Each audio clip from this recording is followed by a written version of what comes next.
Hey, what's up, guys? Welcome back to my channel. It's your boy Kevin here for yet another video. Today we're going to be looking at letting it go.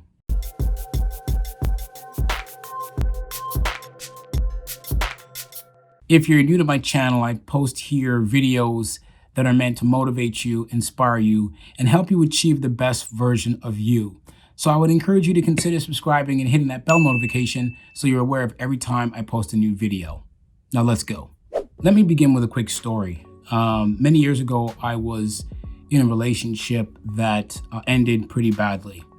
And as a result, I was very angry, upset, harbored a lot of, ill feelings towards this person for a period of time. And, all around, I just was a wreck. I'll put my male ego aside for a second. I cried, I was angry, I was frustrated, and all that stuff.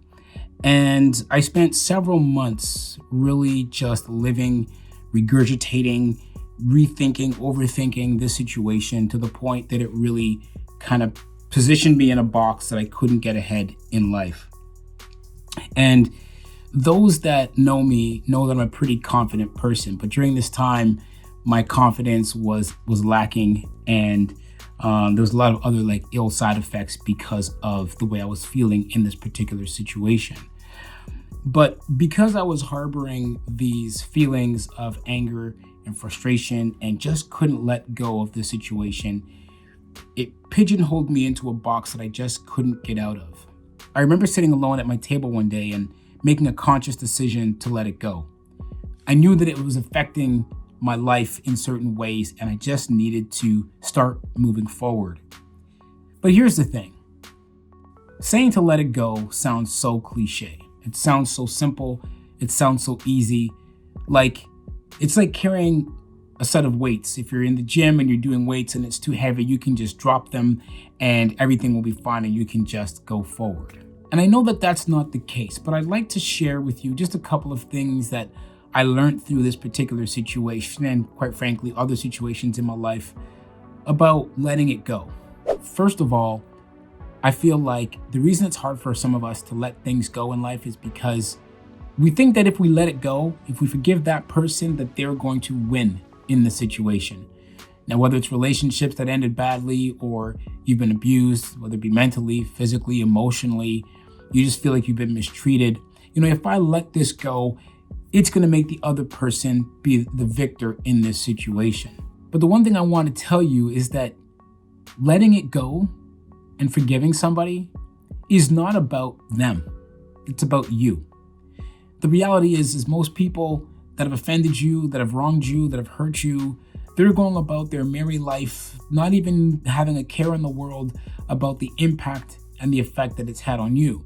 And so while you're sitting in life stewing, regurgitating, and thinking about this all the time, they've moved on, and it's you who's left with the baggage and the negative impacts of the situation.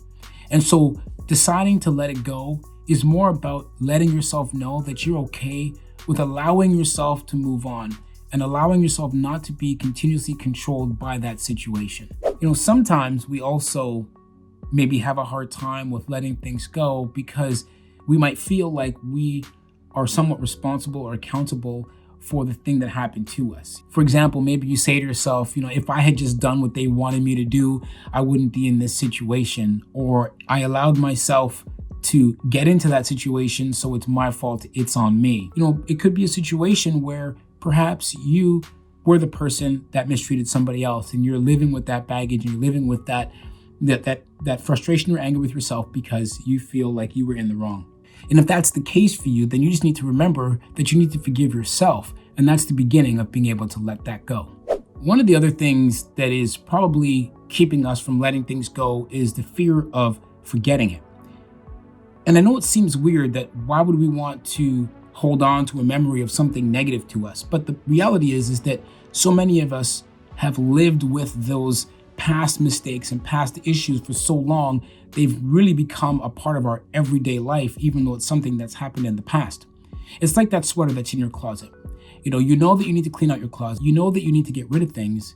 But the minute it comes to taking that sweater to Goodwill or to the Salvation Army or wherever it is that you would take your old clothes to, we put it back in the closet because you go, yeah, but I got this memory of it and I want to keep it for a little bit longer.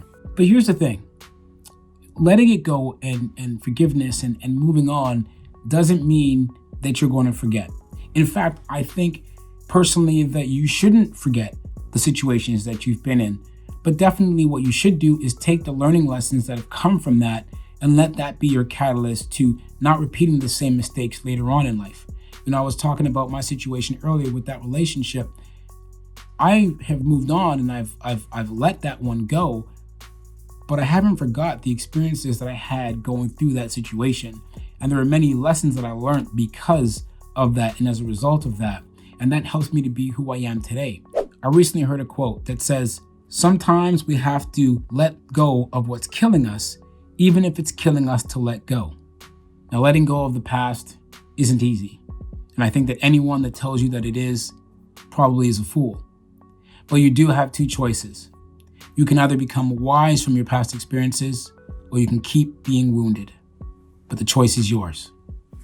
Peace and love.